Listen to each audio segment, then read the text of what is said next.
And as the Lib Dem spokesperson for mental health, I knock on a lot of doors and I speak to a lot of parents and teachers and head teachers, and what is brought up often unprompted at the moment, one of the top issues is people struggling to get access for their children's mental health. And nearly everyone seems to agree throughout all of society, in whatever area you're in, that children's mental health issues are increasing in incidence. And everyone is reporting an increase in anxiety, depression, body image issues, as the member for East Hampshire mentioned, and they're all on the rise.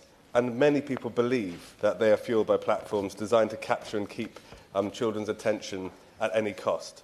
And the risks go far beyond just self-esteem.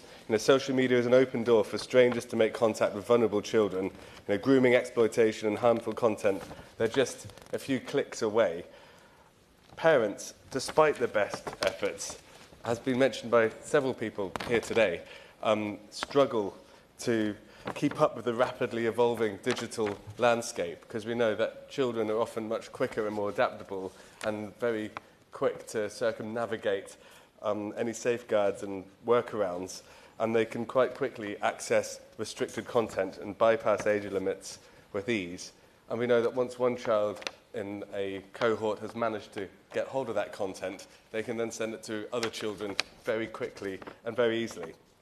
So that's why, along with nearly everyone here, we support reviewing the minimum age for social media access. Because in an environment where online bullying is relentless and inescapable, bullying has always taken place in schools, but people went home. And now you get home, you might be in bed, you might be having dinner, and the bullying can continue, and you might even wake up in the morning to bullying that has come in overnight. We have to ensure that restrictions are not just appropriate and evidence-based, as far as they can be, but properly enforced.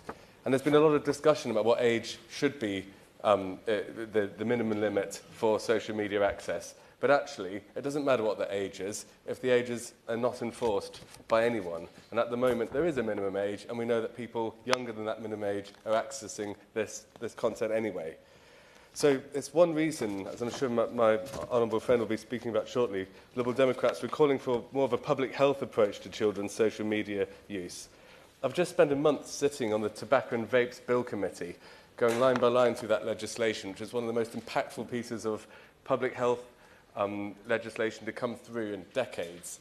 It's going to have a huge impact on public health, creating a smoke-free generation. As a government and as a society, we recognise the potential harmful behaviours that's smoking, gambling. They need to be appropriately regulated. And the honourable member reminded everyone very eloquently about the supposed research that tobacco companies carried out for years, just trying to obfuscate the real situation, pretending to add scientific value and knowledge, when really all it was trying to confuse the situation and slow any regulation on their products. Now, just like tobacco companies who prioritised profit over people's health, social media companies will prioritise profit and engagement over young people's mental health. Now, tech giants must be held accountable for the impact of their platforms in young minds. We do need stronger protections, real enforcement of age limits, and proper digital education. And that's not just for young people, but for parents and teachers too.